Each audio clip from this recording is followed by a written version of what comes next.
Oi, pessoal, muito boa tarde para todo mundo que acompanha o Globo Esporte. Mesmo sem entrar em campo no meio dessa semana, por conta do adiamento da partida contra o Cruzeiro, o Vasco se manteve fora da zona de rebaixamento do Brasileirão. Isso porque o Goiás perdeu para o Santos em Goiânia, 1-0 com gol de Júlio Furque. Em outro confronto que interessava ao Vasco, o Bahia perdeu para o Cuiabá em casa. O lateral Camilo Cândido foi expulso depois de colocar a mão na bola para evitar um gol do Cuiabá. Pênalti e gol de Daverson. O Cuiabá ampliou com Pita.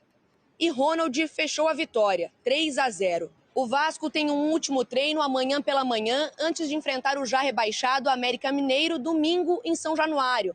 Rossi, que ficou fora de 5 partidas por conta de uma lesão na coxa, está treinando normalmente, mas deve começar no banco de reservas. Marlon Gomes e Orediano ainda são dúvidas. Orediano por uma fratura na mão e Marlon Gomes se recuperando de uma lesão na coxa.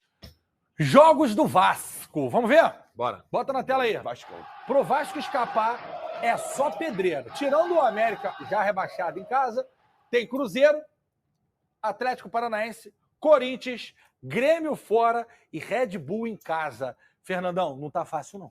2 confrontos diretos. É o América. É, 3, né? Cruzeiro 4, né? e Corinthians. O América já foi. Não, então, O América já foi. Verdade, Foi de ralo, foi de ralo. O América já foi. Verdade, 2, é. Antes, mandar um abraço pro querido João Guilherme. Pô, Nosso João Guilherme? grande João Guilherme. Vai estar hoje no Storycast. Opa! Tá hoje lá no Storycast, João Guilherme. sabe Vai lá que eu te amo, no né? YouTube.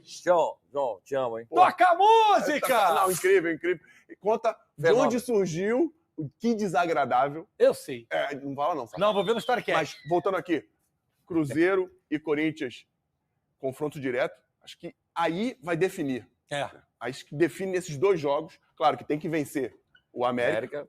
Que quando tava na lanterna empatou com o Flamengo no Maracanã, né? Quando era o E último. possivelmente vai pegar ali brigando também pelo título, né? O Grêmio e o Red Bull no final. Ih, rapaz! É isso aí mesmo. Vocês tirem print e depois façam contas em casa. Como é que você vai atuar em cima disso, de ter 30% do clube das ações e um relacionamento com essas duas frentes do futebol? Olha, eu recentemente me dediquei 1 ano e meio na Suíça, na UEFA, me especializando em gestão de futebol. E o que a UEFA recomenda hoje como moderno para qualquer gestão eficiente de clube de futebol é a chamada gestão de stakeholders, que é uma gestão de partes interessadas, onde você tem um ecossistema de atores que são afetados por sua organização e que de alguma maneira precisam compartilhar daquela gestão para que você possa construir um universo de objetivos que atenda a todos, que fazem parte desse ecossistema. E o Vasco, mais do que um stakeholder, mais do que uma parte interessada, o Vasco é shareholder. Ele é dono de capital da empresa constituída para administrar o futebol. Então a gente tem que ter um relacionamento, sem sombra de dúvidas, e evidentemente que o relacionamento tem que ser o melhor possível. A nossa intenção é convergir objetivos econômicos da SAF com objetivos esportivos do Vasco Associativo. Mas essa convergência depende, em primeiro lugar, da gente dar mais transparência a essa parceria. A gente acredita hoje que o vascaíno está com um déficit de transparência. As coisas são obscuras, não são bem esclarecidas, e a gente quer, em primeiro lugar, no compromisso que a gente tem com todo o vascaíno, de realmente dar legitimação a esse processo da venda do Vasco e transparência dos termos e condições do contrato para todos. Uma vez existindo essa transparência, a gente pretende também condicionar essa convergência à sustentabilidade do Vasco Associativo, porque nós não podemos ter um Vasco Futebol diante da morte, do falecimento do Vasco Associativo. Nós temos que dar sustentabilidade, empoderamento para o Vasco Associativo. E também condições de voltar a disputar títulos, porque essa é a demanda do nosso torcedor, que é o cliente de todas essas organizações, tanto do Vasco Associativo como da Vasco SAF. Então, resumindo, a gente quer a convergência. Porém, essa convergência ela tem que ser condicionada, em primeiro lugar, à transparência, que hoje não existe. Em segundo lugar, a sustentabilidade do Vasco Associativo. E, em terceiro lugar, a capacidade do Vasco SAF entrar nas competições não mais para disputar posições de se manter na Série A, mas sim de disputar títulos, que é o que todo vascaíno quer e merece. Com certeza. E tratando agora sobre os esportes que estão sob o guarda-chuva do clube associativo, são os esportes olímpicos. O Vasco ele tem hoje um basquete, né, que está jogando o NBB, com uma parceria, né, então é como se fosse também uma espécie de terceirização dessa atividade. ou se sustentando por essa atividade, né, ou sendo sustentável por essa atividade, e sempre foi de vanguarda em relação até aos esportes paralímpicos, né?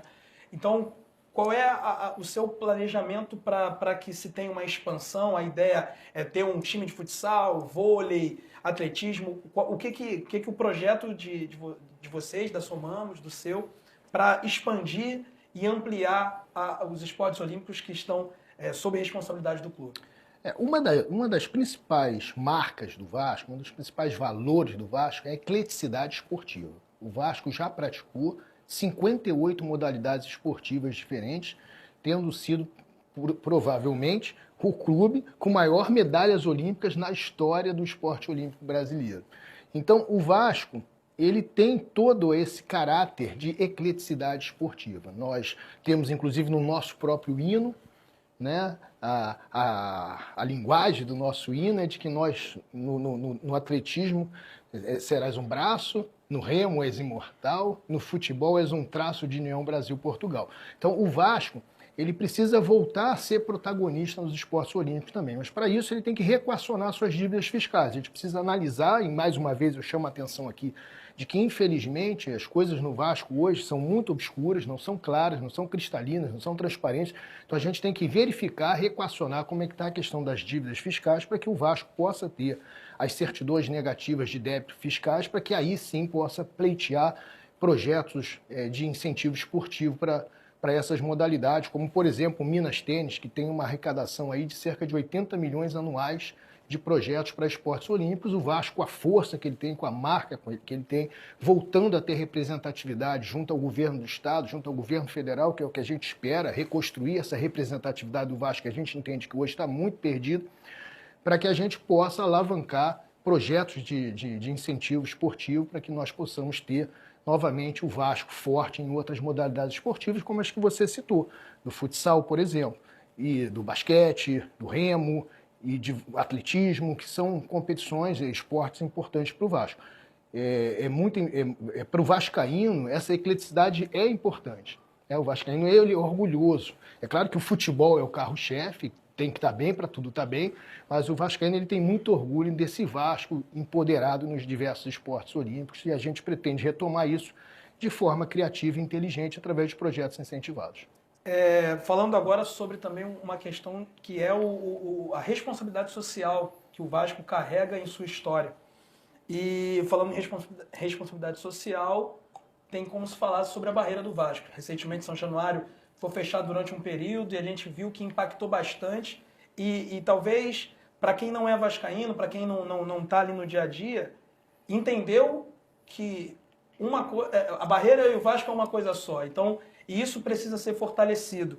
E qual é o planejamento da sua gestão para que seja ou estreitado ou mais inclusivo, digamos assim?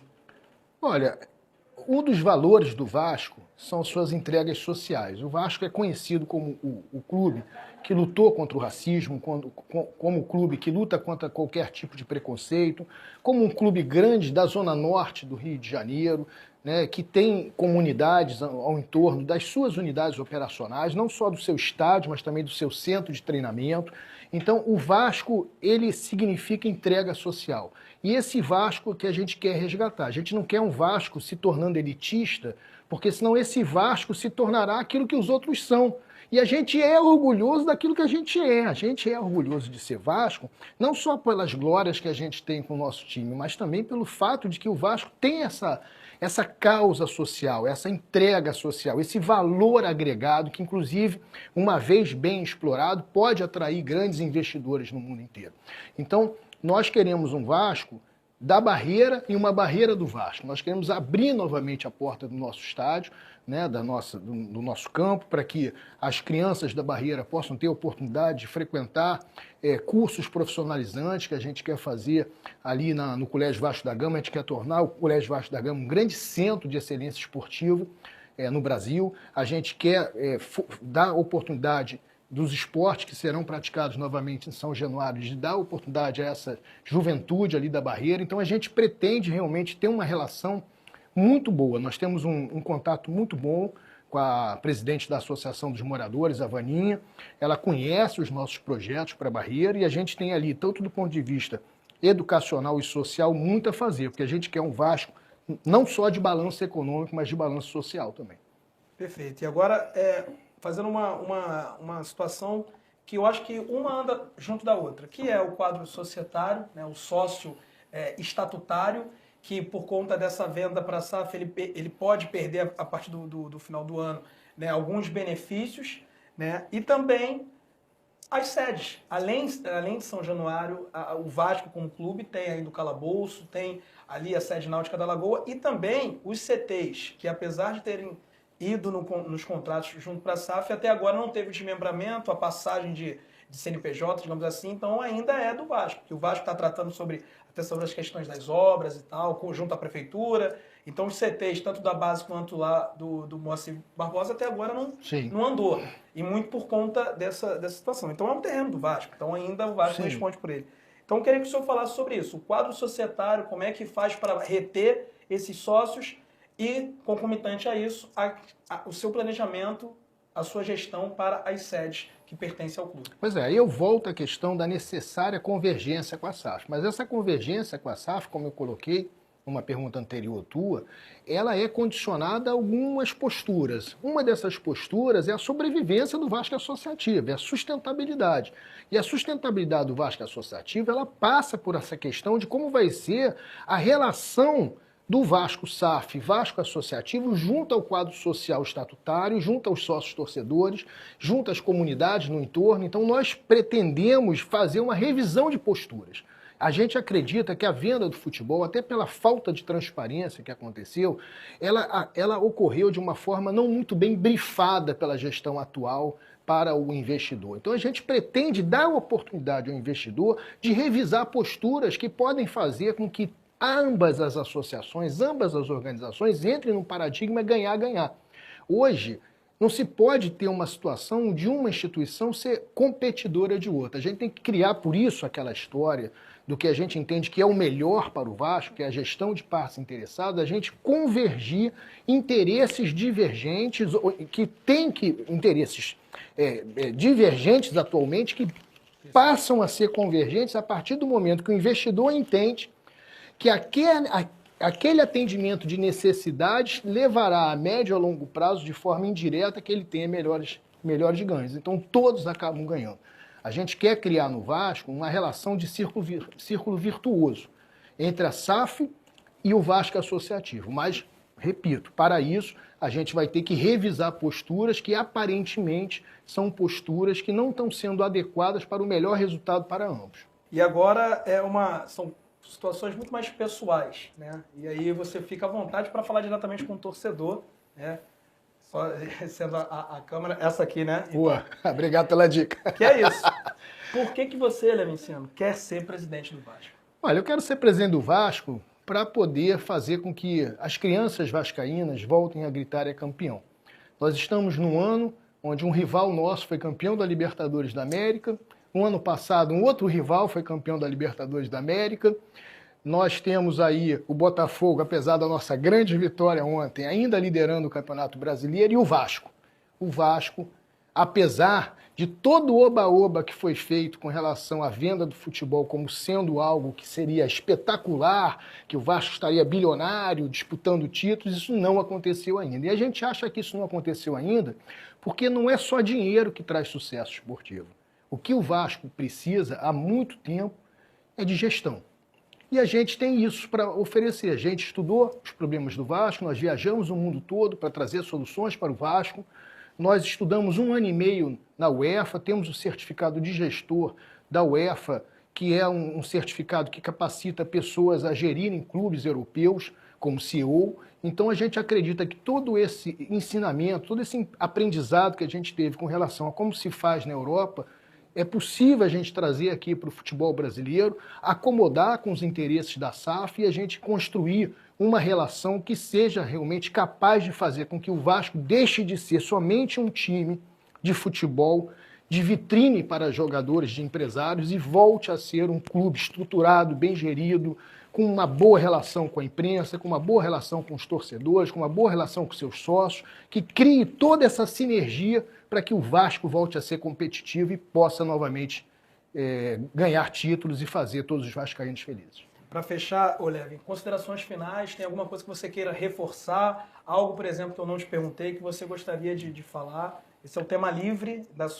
para uma resposta, uma consideração ou um reforço de algo que você... Olha, é só chamar o vascaíno a votar, né? Essa grande democracia, que aconteça as eleições no Vasco são sempre muito conturbadas, que elas sejam feitas de uma forma isenta, limpa, imparcial, é isso que a gente espera, e que o vascaíno, no próximo dia 11 de novembro, possa optar por um outro vascaíno que egrege do próprio seio dos torcedores, né? Que o Vasco tenha como administrador alguém que seja formado em administração, que seja capaz de realmente gerir o clube com eficiência, mas que também seja egresso daquele lugar comum dos torcedores. Um torcedor cuidando dos torcedores, com certeza absoluta, no momento que o Vasco vive hoje, a gente precisa ter alguém que represente essa grande família vascaína de todo o Brasil, para que a gente possa fazer um conjunto de entregas através de uma implementação de uma gestão eficiente no Vasco, e eu acredito muito que através de uma boa gestão